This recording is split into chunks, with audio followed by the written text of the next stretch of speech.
almost ready to start, but we want to ask if everybody can kind of get as close as possible so as many people can grab seats. We also have some clipboards that will be going around as a sign-in sheet if you would like to keep informed, like more information. So we hope that you'll join us and sign in as the boards go around. If there's not enough information on the front, flip the sheet over and you can write on the back. And we'll probably be starting. Here is our agenda for the evening. 2 more minutes. Okay.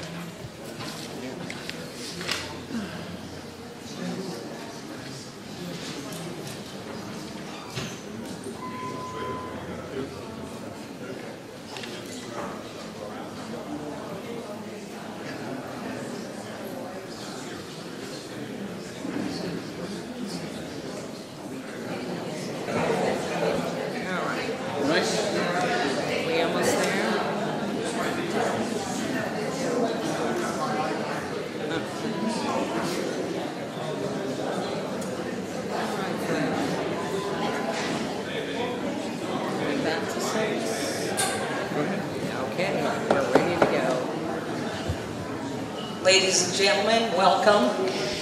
We're glad you all can come out this evening. And we kind of like to first introduce ourselves.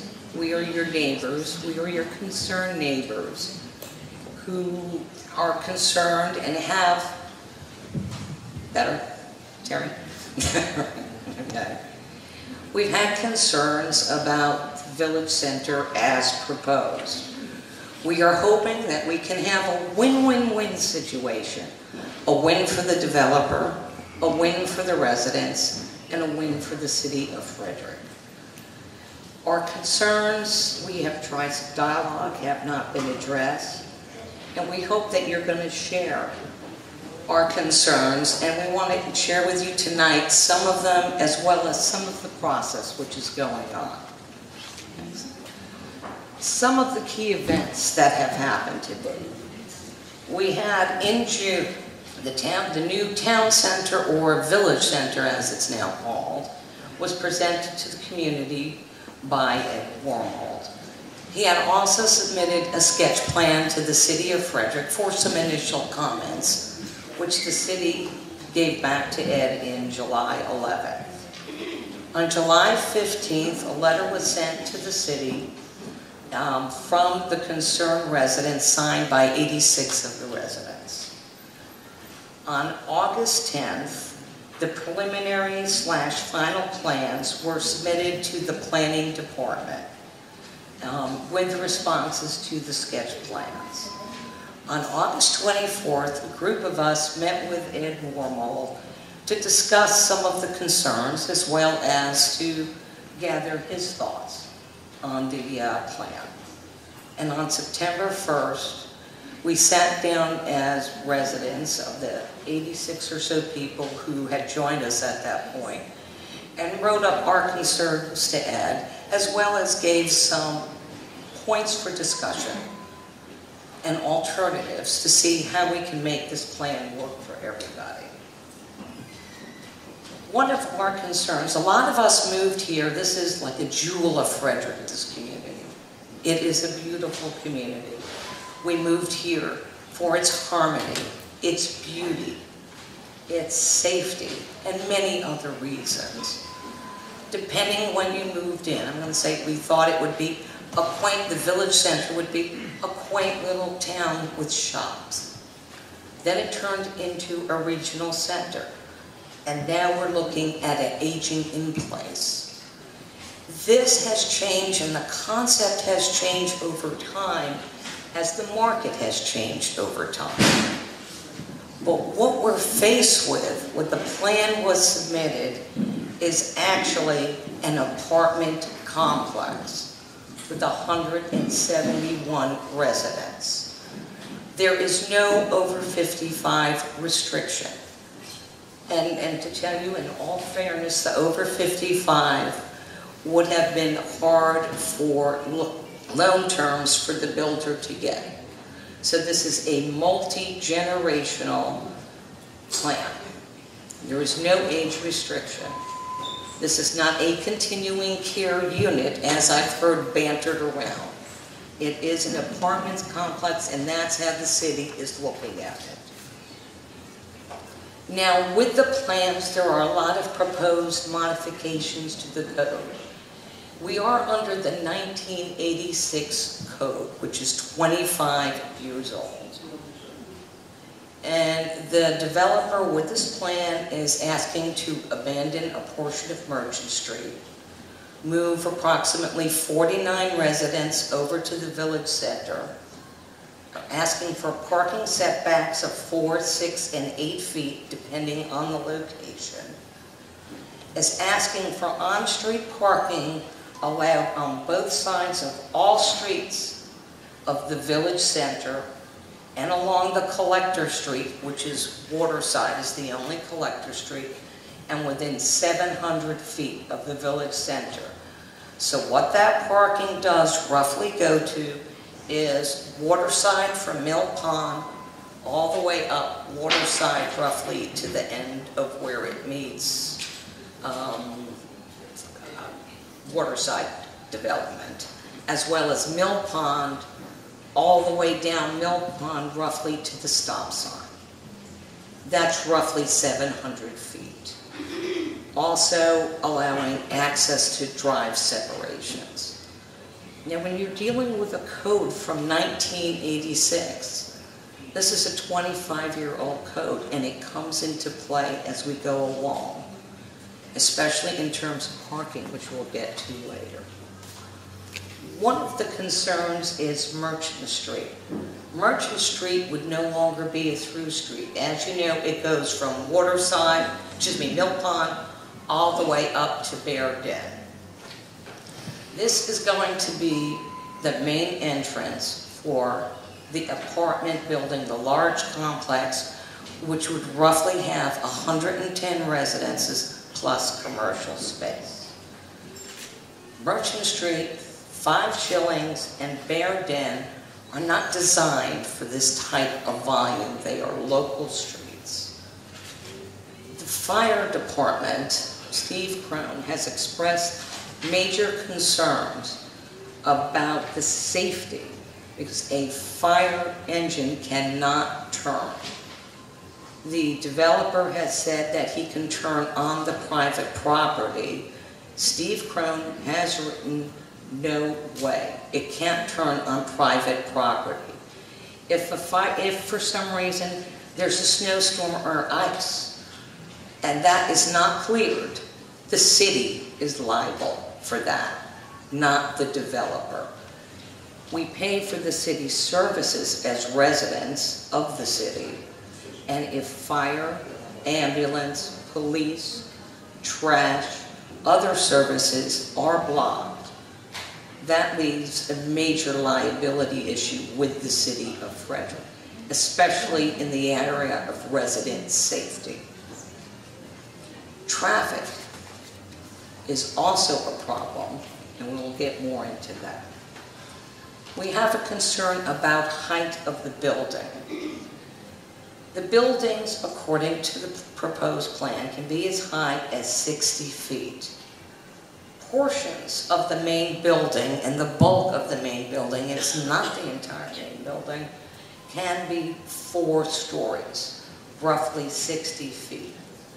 That is inappropriate for the village square. Most of the surrounding buildings are 40 feet. Our condos in this development are beautiful. They're strategically placed. You ride by them, you don't even really realize it's a large condo building. However, in the center of the village square, it will be a sore thumb. It is too large. The next concern is density. This was initially looked at as a moderate density and now will turn to high density. Initially, and if you go back to the original plan, it was supposed to be owner-occupied, probably 92 to 94 owner-occupied residences plus stores. We're now looking at about 171 residents. This is a major, major shift. And this small area of the village center cannot handle this. Parking. On-street parking within the plan is being used to meet minimum parking requirements. This parking is calculated per the 1986 code. And 25 years later, parking and the way people own cars changed. The plan calls for 123 on-street parking spaces, which is roughly 25% of all the village center parking. And for an example, in the main building, there are 279 spaces required for the residents and the commercial. There are 179 spaces in the parking lot. Now imagine, with the total requirement of 494 parking spaces per code, per 25-year-old code, that besides that's unrealistic parking, imagine 494 cars in that village center space. Imagine 300 vehicles in that village center space. That is not including delivery trucks, loading trucks, trash, public service, and God forbid there's an emergency. Imagine in the height of rush hour, people trying to get to eat, people trying to get home, and there is a major fire within the development, a major evacuation for some reason, an ambulance trying to get through. It would become a travesty. You're taking people's lives and putting people's lives in jeopardy. And who is responsible? The city of Frederick. Buffering. We've all seen the Lelands that have surrounded the village center right now. The Leland buffer with a 6'10" fence is an inadequate buffer for all of the current residents that are already living surrounding the town center. Add to that reduced parking and setback distances that are being requested in the plan. That is inadequate. There is noise. There is exhaust from fumes from cars. Needless to say, loading trucks, diesels, deliveries, all of the other vehicles that will go in and out. Lights, not only vehicle lights, but the parking lots must be lit up per code. You can have litter, you can have clutter, and what is going to protect the current residents? We're getting into science. Green space. We'll get to green space. The gazebo has been almost like the stalwart of WormansMill. We all come, a lot of people use it, kids hang out at night, right? And we're going to lose a lot of that space with the large buildings surrounding it. Landscaping requirements can be met with plantings off-site. So in other words, if there's plantings on Mill Island, that can meet some of the requirements. That we have a major concern and issue with, especially when landscaping can be used to aid in buffering, as well as pretty. Architectural. The architecture has to be in harmony with the rest of the community. Architectural plans have not yet been submitted as part of this to our knowledge. So we can't really make any comments on architecture. Once we see it with the plans, we will present it to the community. The assisted living unit, which is sometimes referred to as the dementia unit. There are services entrances directly across from existing homes that will be trash and other deliveries. There is inadequate parking. Hartfield, which is over in Dearborn, which has a mixture of dementia and assisted living, has 52 residents. They assign 25 parking spaces, and they still have to park in the street.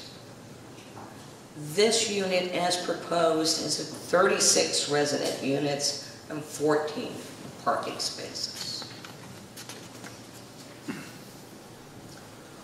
One of the things that in our meeting with Ed Worman had mentioned was, well, I can make some money, make just about as much money by putting other homes. And what we did is, when we had written Ed, is to say, well, that is an alternative. We're not saying do this, but again, points for discussion. And how can we find some common ground to get a project everybody can live with. Don't vacate Merchant Street. Put in the townhomes or villas or Main Street homes, what is selling, so we can make that money. Add in some commercial, some retail, or some professional area with appropriate buffer. You know, you can line it up on the strips, which back up to Lamppost Lane or Stony Creek. It's a smaller scale, but it's a survivable scale, and making use of the gazebo. The park and the bandstand stay in place and stay as that hallmark, and keeping structures no higher than 40 feet. This is an option and a place for discussion. Another point of discussion was saying, well, what if we reduce the number of residences in the large area, the 171 and the 110? Look at age restriction. Keep your main entrance on Waterside and Mill Pond, the largest two entrances. You know, so they're the largest streets out there. If Merchant Street needs to be closed, include a cul-de-sac that closes Merchant off from the rest of that area with the proper buffer. Have the Lelands replaced with 6-foot berms and new trees. The Lelands are at their end. And landscape designs, which would keep everybody happy, act as a buffer for all of the noise and the environmental pollution. Have the structures not exceed 40 feet and keep the parking on his private property. You still will have the diagonals around the gazebo, but this would still keep his parking there, and the other residents won't be disturbed from the parking, especially since they are used and guaranteed to the residents per the 1986 code. We have asked to speak, you know, we're waiting for Mr. Worman, and we had not heard from him. There was a NAC meeting, which he had not showed up, and on November 10th, there is a NAC meeting at the clubhouse here at 7 o'clock, where the Wormans will present to the NAC, the Neighborhood Area Council. If you folks don't know, and we're in NAC 4, the plan. The current status is the first meeting with the staff and the developer. This is the planning staff. Is September 27th at 9 a.m. The public is welcome to attend, but the public cannot comment The public can sit, take notes, and watch. This is a meeting, again, it's the staff being able to talk with the developer. If, folks, is there anyone here planning on going? Does anybody here know? Okay, can you take a quick count? Because we had promised the city we would give them an idea of how many individuals. Okay. Okay. Now, please remember, when you go to this, folks, there is no or anything like that, right? You are to be courteous. And if the developer is making a comment, please, do not interrupt him, even if it's something you don't agree with. If during the meeting you have any questions, please write them down, and at the end of the meeting, give them to Gabrielle Dunn. She will answer them, send the questions and answers to me. I will send them to Alan, and then they will be distributed throughout the community via email. If we don't have your email addresses, please make sure you see me tonight so that I can put them on the list. Okay. Our next thing, there'll be a planning commission workshop with the builder. That will probably happen in October at some point. Again, a planning commission workshop with the builder. You can attend, you do not speak, and you be polite. The public hearings most likely won't take place until November and December. What will happen with the abandonment of the portion of Merchant Street? The Planning Commission will have a hearing on this. The public will be allowed to give their opinion, and then the Planning Commission will make a recommendation to the mayor and the board of aldermen. After that, they will have an open hearing and then make a decision. The Planning Commission will have public hearings and must approve the plan. And looking at all of the issues, density, height, modifications, and any of these issues or other issues that would be raised. One of the residents who is impacted by the plan has had an appraisal done of his home by a certified residential planner who has had a lot of experience in the city of Frederick. This planner not only appraised his home and the home value now, which I know can be sticker shock in this economy, he looked at the plans of the builder and researched it through several of his contacts. And even though the property damage impacts are not easy to determine, in the opinion of the undersigned planner, there would be a reduction of value of 25 to 33% if the development went in and was approved as proposed. We're not talking any changes. As proposed. If this happens to the areas impacted, greatly impacted, it will spread throughout this entire community.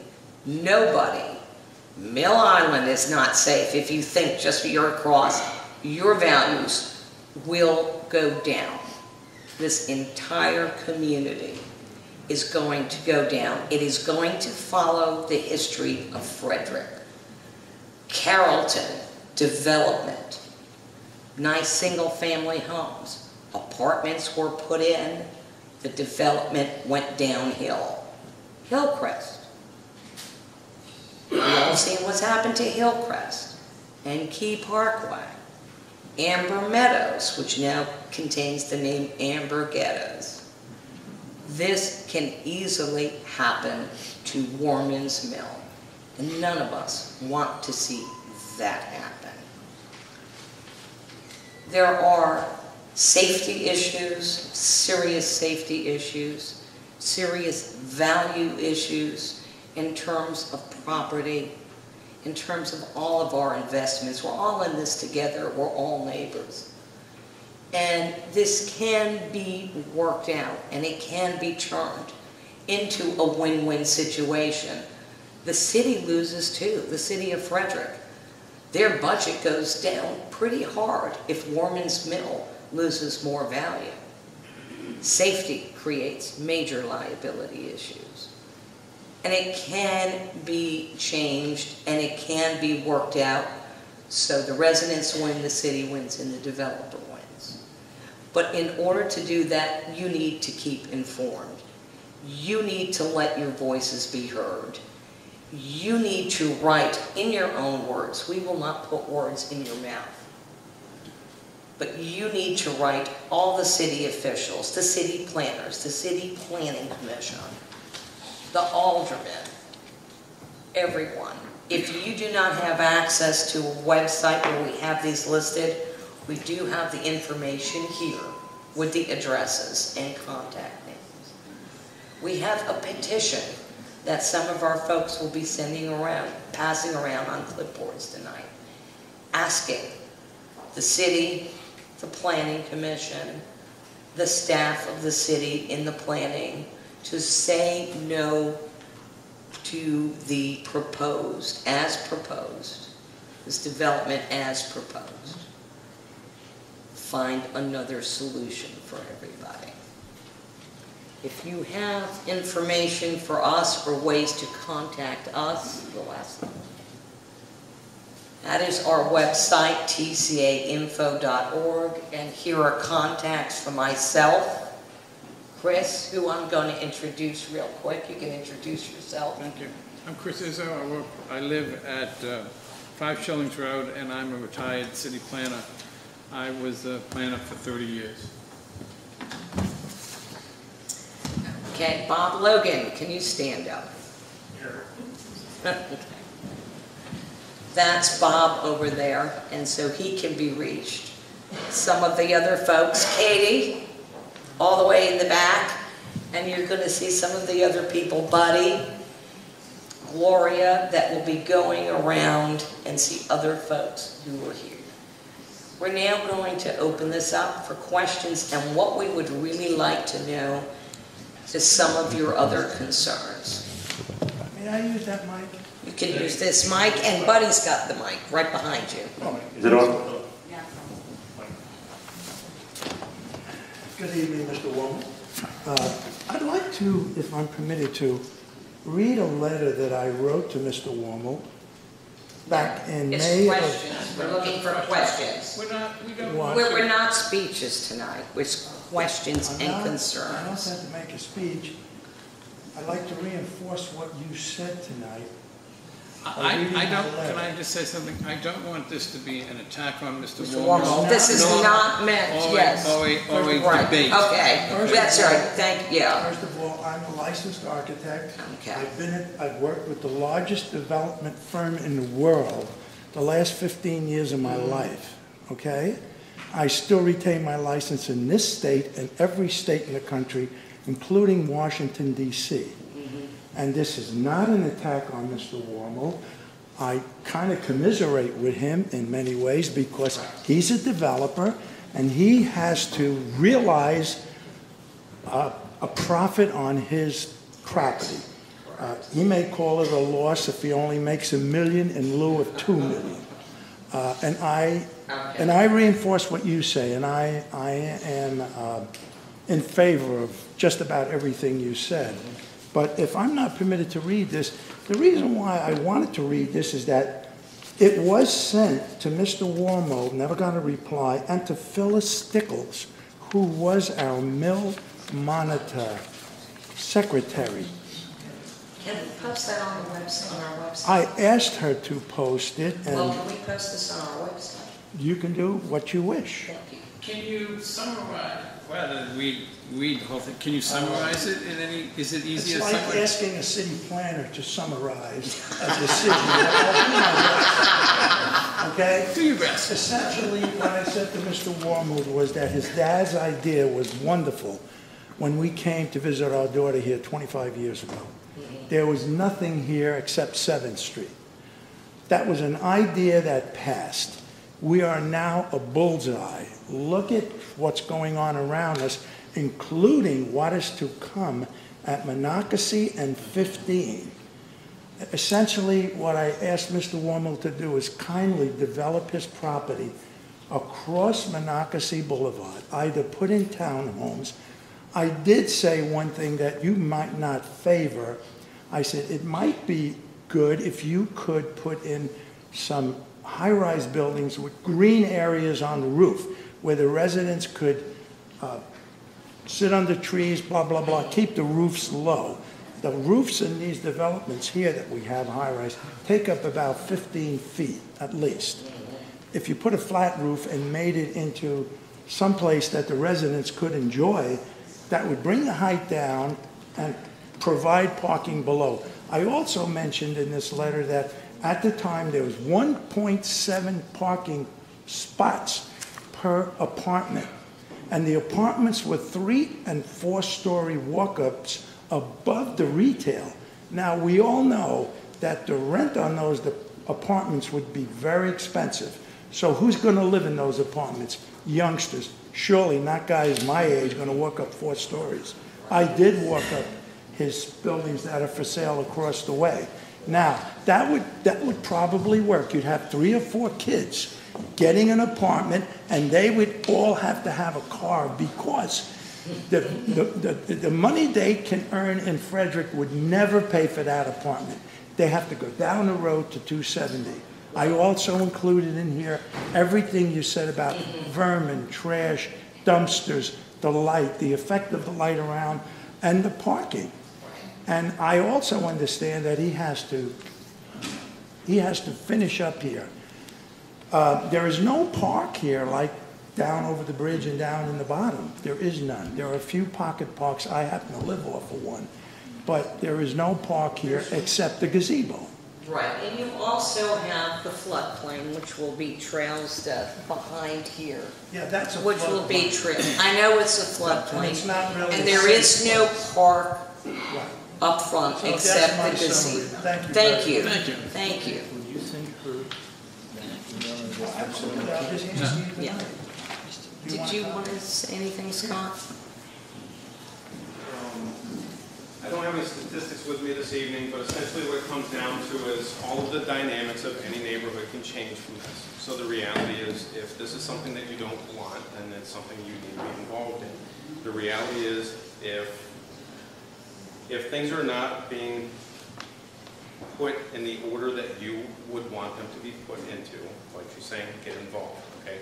This is no different than what I would say at any other NAC meeting, any other town hall, anything else like that. The reality is, I live in this neighborhood. I've lived in here for about 6 years. I'm the cruiser that's parked right on Parish Lane. So the reality is, we've seen the dynamics of the neighborhood right behind us, Waterside, change. The dynamics of Tuscarora Knolls change, okay? Whether it's through rental properties, change of ownership, all of the extra vehicles. He's pointing out some very important things, okay? For someone to be able to afford a particular unit, they might have to have 2 or 3 people in there, and you have multiple vehicles. The reality is, I work shift work. I've come to grips with the fact that I have to deal with landscaping and lawn mowing and people walking their dogs and everything else while I'm trying to sleep. That's just a fact of my job. But one of the most important things that she's pointed out is just something as simple as the lighting. Think about when some of the people end up going to bed at night and those lights are still on at a particular time, or you still have patrons at those businesses. They've already talked about how the roads out here on Monocacy Boulevard are inadequate for the traffic that's happening right now. Between the new builders with the homes, Wegmans, that entire plaza ends up utilizing every 18-wheeler coming off of 15 southbound is using Monocacy Boulevard now. Tell me you haven't seen the changes. So the reality is, those roads were narrow enough for a small personal vehicle, let alone bringing in 18-wheelers, etc. So if things are going to change, it has to change with it. As she pointed out, this is a 25-year-old plan, okay? We all know that some of these areas were to be developed when you moved in. Whether I moved in 6 years ago or whether you guys moved in at the beginning of the development, that was always something that was talked about. So that's one of the defenses that happens with this, okay? But everything changes. Every neighborhood that has changed in the past, it was because of this type of thing where it brings it in. And as she pointed out, a bullseye on the area, because everything's going to be developed in through here. I'll let you know, right now we have had vehicles stolen at the front of Tuscarora Knolls. We've had one officer caught 2 of them in the same week. We've had graffiti, vandalism, vehicles getting broken into, etc. And it's only going to increase when you make this a thoroughfare for multiple neighborhoods. Okay? We've had a stabbing in Waterside. I was in court on a Tuesday afternoon when they had a stabbing when the deputies were running after that. Okay? When you're paying city and county taxes for the services that my department provides, okay, as well as the trash and the lighting and everything else, you need to hold the people accountable that are responsible for approving what's going to happen. So if you're supposed to have X number of spaces for a particular building to go in, then you address that issue. If you can't accommodate that, then you change the plan. Okay? So the reality is, you also need to be involved, because if you're not, I'll tell you right now, my department, the different locations are going to be inundated with people, cars, an influx of people, and this little corner is going to become an instant Montgomery County. Despite the fact that our home values may go down, our population is going to increase, and everything else is going to go along with that. Okay? So just forecast. Okay? Think of where this neighborhood is going to be at 10 years, because look at the shops over at Whittier. Okay? When I was first looking to buy a townhome, okay, I looked at Whittier, Dearborn, all these different places. You know how many times those businesses have changed in Whittier? Okay? There are open shells constantly, and it's like that everywhere. So it might look cute when it opens, and then it dies, and then something else tries to go in, and then that dies, and then something else stays established. Okay? That's going to be an influx of different people. Okay? So by all means, if you have any questions, I'm sure people see me patrol out here. You know, I patrol everything from the housing projects to this location. Okay? And you are going to see the dynamics of this location change. I've been an officer for 12 years, and things are changing. Okay? And even outside of the city, Farmbrook and all the other surrounding areas, ask the deputies what they think about Discovery now. Okay? That has completely changed too. They're cussing us for everybody leaving the city. And then does the city have the resources on the police force? Because there will be additional resources required. Well, the reality is we're gonna have to do exactly what we're supposed to do. My chief, my captains, my lieutenants, my sergeant, everybody that's here is going to have to address whatever issues. Okay, we're responsible for public safety, regardless of what happens. Okay, but the issue is also we've been catching people stealing from vehicles. We're getting more and more influx of people from different locations. You just need to be aware, involved, and do all the different things you need to do. Okay. Like I said, this plan was in place 25 years ago, but I'll tell you right now, I live right on Parish Lane, and the entire dynamics of where I live are going to change instantly, because every green space is going to be developed. Everything. Not from one small area, but everything. Question? Yes. My question is more about the way the current sales of the current homes and condos are, because I wonder how much, I wonder if anybody has looked into whether or not there's been any changes to what the salespeople are telling people that are looking to purchase in here. Yes, I've looked into it. Well, They let me have finish not what I'm gonna say, changed. and then people can answer. The secondary part of that. It's my that's fine. So I'll talk really loud. And the secondary part of that is, I think everybody in this room is probably like me in the sense that I wasn't told anything about apartment buildings when I bought here a year and a half ago. And I certainly wasn't told about them being built in, 2 blocks from my house. So I'm just wondering if that aspect of, looking at the sales and what was said to people, and if that's something that we're looking at as a point to bring up as part of all of this. Do you want to take that? Yes. I've been extremely active. Jen? This is a tremendous concern of mine. My husband and I moved from Montgomery County, Maryland, to a place we thought where we would be safe. And we had another spot in mind. chose not to move there because within a quarter of a mile was an apartment complex. And my brother strongly advised me to stay away from that particular complex, even though the neighborhood I was looking at in Ellicott City was beautiful. I came here 1 year ago. I was told by Mary in the sales office of Worman Homes, who still works here, a lovely woman, that it would be just this little idyllic, low, one-story, beautiful town center, this and that. She drove us around. We were looking at villas initially. And then we bought on 5 Shillings Road, a beautiful older home, thinking, wow, we'd be a block and a half from this little thing. But you know, in all honesty, and I told her that day, we don't need stores in here. How about more of those beautiful villas that sell well? They look like the Main Street homes. So then, my husband and I started going on the WormansMill website, which we continue to do through today. It is copyrighted 2011, Mr. Worman. It still lies. Upscale boutiques, beautiful idyllic town center. The centerpiece will be our beautiful gazebo. My husband and I walked today and saw Mr. Worman very slowly driving around all our streets. Yeah. And we went to the house. No one was there. She had a sign on the door, the big model home, that she was taking people around at the moment and would be back. We went into the little basket. We took out the latest information on the homes. There is still in that packet a beautiful plan of the entire neighborhood with this tiny, lovely, beautifully treed town center. I have nothing else to say. We also have them with us, 25 copies printed out of yesterday's WormansMill website. Are there any more concerns Questions? or questions? There's a question over here. Good evening. I had a whole list of questions, and I thank you for answering them. However, there's one you didn't answer. How I found out about the meeting, someone told me. I'd like to ask, why wasn't it here? Speak up now. Let him ask the question and we will repeat it. The question. Go ahead. Give me a microphone. The question is, why wasn't the meeting in the Mill Monitor? Why wasn't this meeting announced in the Mill Monitor?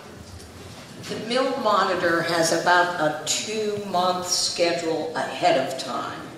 And because of the nature of the way the group developed and the process going on, we couldn't call a meeting in enough time to get in the Mill Monitor. But it was announced on the board, the Civic Association email list, and the board coming in on Mill Pond. We delivered flyers to everyone's house. And if you have internet access, if you go to tcainfo.org and put in your email address, you will be notified ahead of time. Okay? Cora. Yeah, thank you, Lisa. You mentioned a couple of times about the code we're operating under, which is from 1986. That's correct. And now we've been presented with what is a changed condition. Do we have any way, you really think I need that? I do. Take it away. Take it away. All right, I'll continue. Do we have any way of getting better information from the city that when there is a change condition, does the code need to be updated? After 25 years, they're holding us to something that really doesn't apply today. And that's part of the problem, the setbacks, the concept that we are a PND, a Planned Neighborhood Development. Therefore, the density is taken, according to the code, from every square foot of WormansMill. And on average, anyone who has their rump on a hot stove and their head in the freezer, on average, they're comfortable. So we have to look very carefully at whether or not this code is what is causing us so much problem and putting density in places where it was never anticipated. Part of the problem is the code. It is not the total problem. The city of Frederick, when the last go-around, made a legal opinion that this was, that 1986 code was applicable. The Planning Commission has the power to modify a code either lower than the code or higher, as in line with the Land Management Code, which is a later code adopted by the city of Frederick. So the Planning Commission does have power to alter. The other power we have is to ask the city, our city leaders, the mayor, and the board of aldermen to direct and ask the Planning Commission to say, when you are evaluating any development, not just pick on WormansMill, that is still subject to the 1986 code, you must look at the present situation where codes may not apply or things have changed in 25 years, and look at it in the present and the future, and they have the power to make the modifications that way. Yeah. So that is another option for us. Hi there, I'm Shelley Alloy. I'm one of the aldermen with the City of Frederick, and Carol Krim was here. She's headed out, and I apologize. I'll be heading out here also. We have a Maryland Department of Transportation state tour meeting this evening at 7 o'clock, so we'll be there. We've been hearing your voices. We've been hearing what's happening, and my understanding from talking with the planning department is this, that whenever there is a site plan that's established under a certain guideline, for example, this 1986 code, that when the site plan is required to be changed, then there is a requirement that there's an update to that code. Now, we are listening to you, and we want you to continue to have this conversation. You are not being ignored. We're hearing volumes loud and clear, and I just want to let you know that.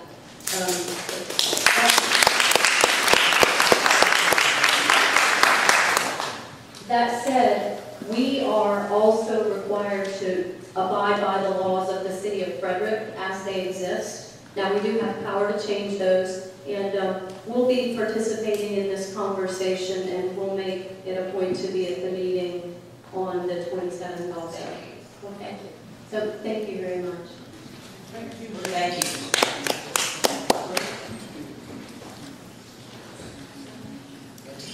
First of all, I'd like to thank you for pulling this together. I have not been as active, but we did also move here about a year and a half, and we're under the same impressions as the woman up front pointed out. Joan. I have a few caveats before a question. I haven't looked at the diagrams over here, but my question surrounds the plans for 15 and Monocacy. As I think the officer pointed out, there's going to be an expansion, I guess, from 15 that will include going south and crossing over Monocacy. So in other words, Monocacy is going to expand. If somebody could explain that, how that impacts this development in condition or along with this development proposal. Because to me, there's a bigger picture here being, impacted by Monocacy going through southbound, and then this development and the influx of cars and traffic. Well, there's going to be an influx in traffic. Monocacy is actually going to go from 15. You'll eventually be able to go all the way down to Costco and Route 85 through the entire area. And it's not even just 15, it's all the development across the way. Market Square, which is going to have a lot of retail as well as homes. So there is an enormous amount of development that's going to impact this entire area. The November meeting of the WormansMill, the November meeting of the WormansMill Civic Association will have as its speakers Coyne, who is the representative of the State Highway Association Administration, as well as the director of the city traffic. Right. So that will be in November, and it will be advertised. Other questions? There's a lady right there.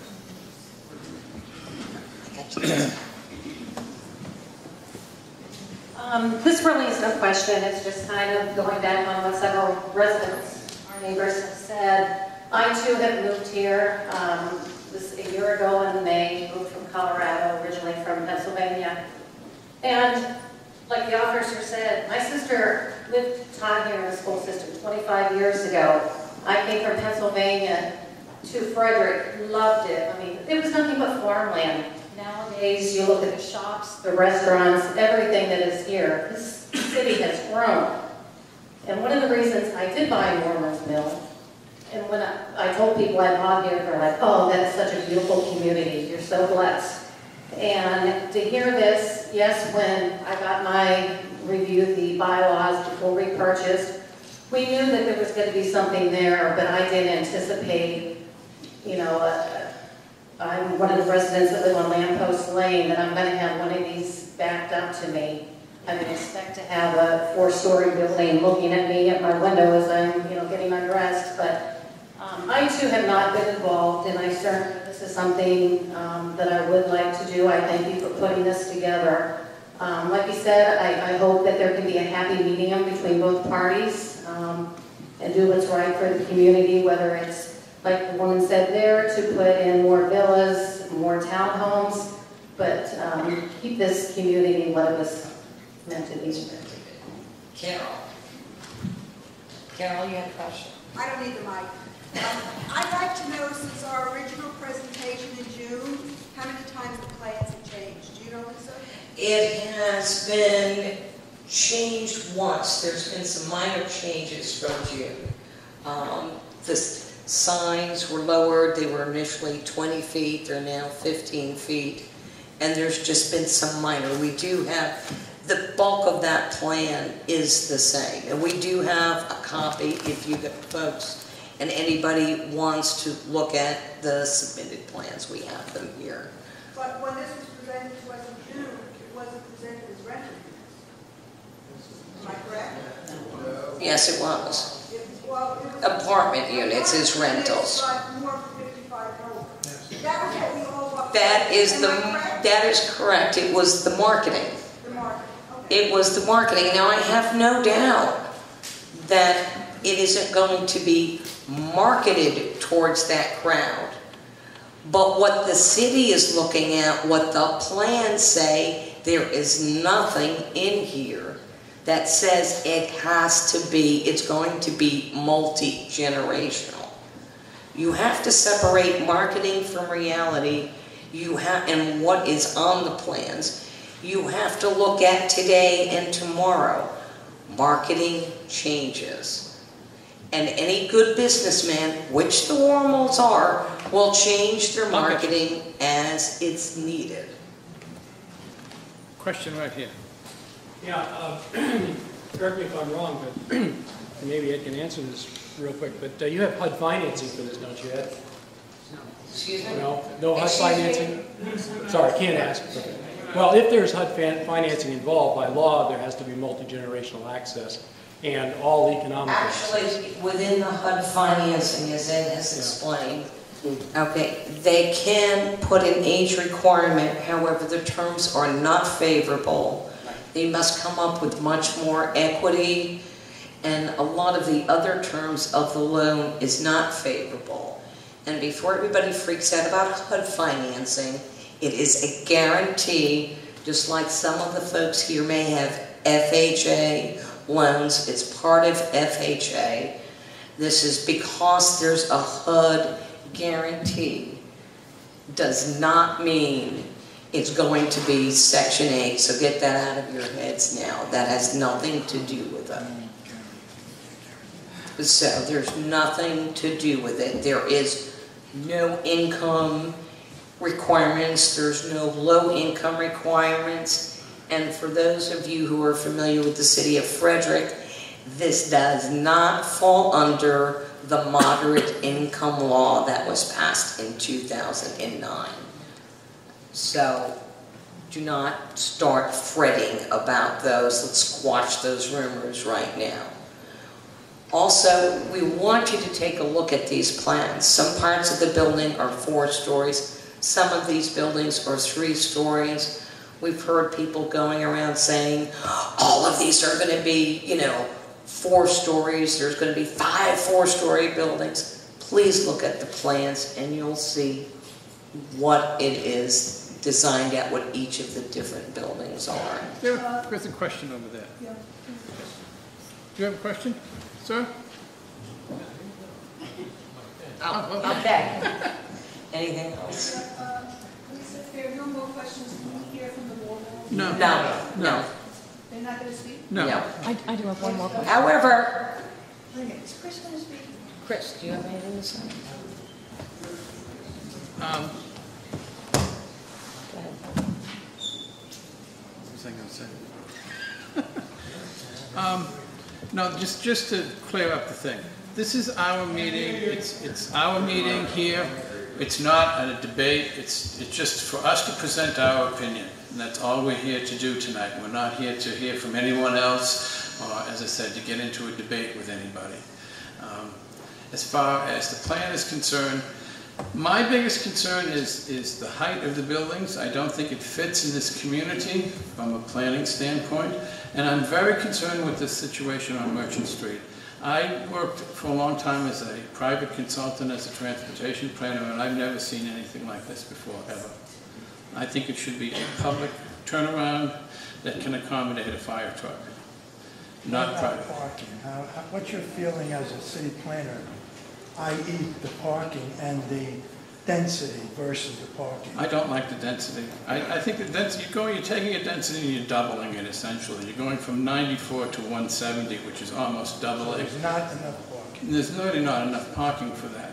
I mean, you can take the density up a little bit and it still would be adequate, but you can't double it and expect it to really, you'll have a lot of street parking.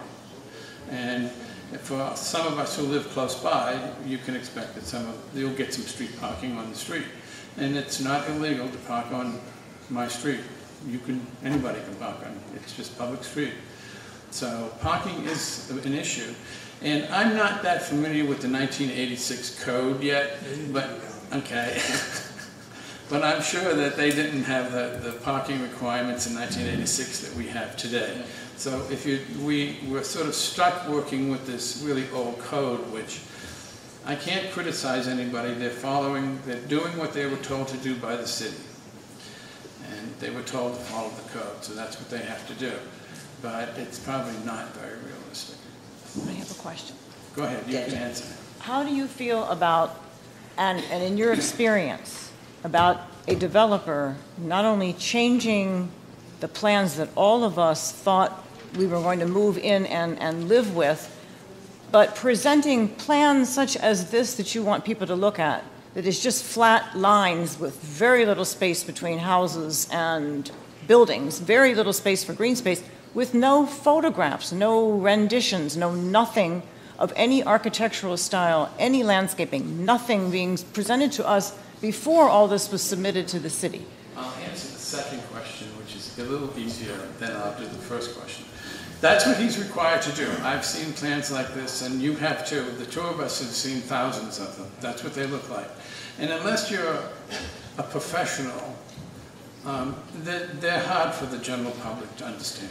They really are. He's not required to do, no one is required to do a rendering. They don't have to. And you can't ask somebody to do something that they don't have to do, and he's not required to do that.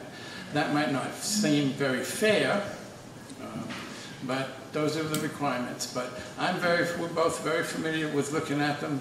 I mean, I can look at them, and you learn how to read them. That's after a while. I think it's, for this lady, information, I think it's mostly life safety, isn't it? It's not design. I mean, if Mr. Worman wanted to put a Corbusier concrete, precast, whatever, like they have outside of Paris. He has a right to do that. The city planners cannot prejudice his design. So what he's saying is absolutely correct. It's life safety code. So, first part of your question, let me answer. You said about the plan. My experience in dealing with big plans like this is that you develop the plan, you put it in, and yes, over time, and particularly if they're 25 or 30-year plans, and most of the things this size usually are, yeah, there are some amendments. But usually they're more technical than they are design-oriented. It's usually because you can't build something for reasons that you didn't see when you first put the plan together. You discover something on a detailed basis. And technical amendments, in my opinion, are okay, which means you do have to allow technical amendments. But I don't see anything that's technical here. Okay, you're just moving density around. I think the developer has a right to use every square inch of the property. Yes. And of course, we have a right to object to that, especially since originally it was not in the plan. In the original plan, there was a church in this place, and there is no longer a church. And with all due respect to Mr. Worman, he knows I respect him. Once he fills this place, he could flip it, and probably will. Flipping it means he will sell it to someone else. And we will not, well, we will not have any, the HOA will lose control. And I think the most important thing is that we should strive to have control of what's going in there. I mean, if the stores don't work, and unless they're doctors or possibly lawyers, offices, every single business I've designed surrounds this place. Anybody else has another? Gloria, did you have a question? Yeah, I have a question for Rick.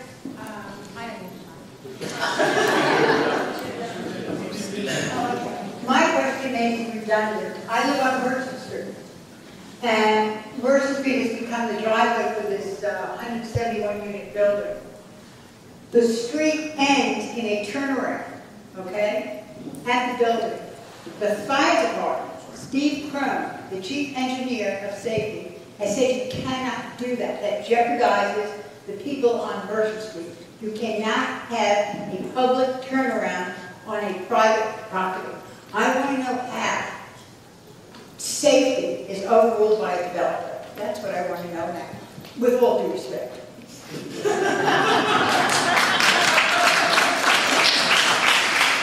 I'm not going to ask Mr. Worman to speak to that, and I'm not going to speak to that either.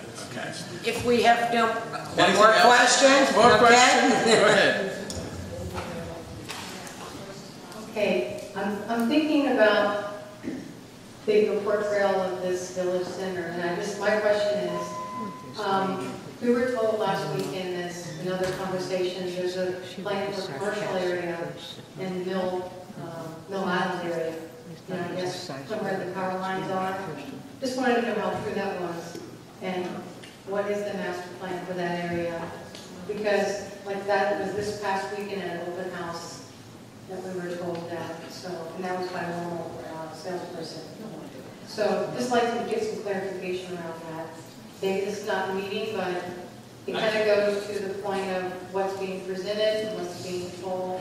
I can't answer that. I don't know. So I think that might be. I can't answer that, either. But has anyone else heard of that? And if so, is that something that we need to pursue to get clarification around that? We have to pursue clarifications on Mill Island. I don't want to start anything. Is there retail on Mill Island?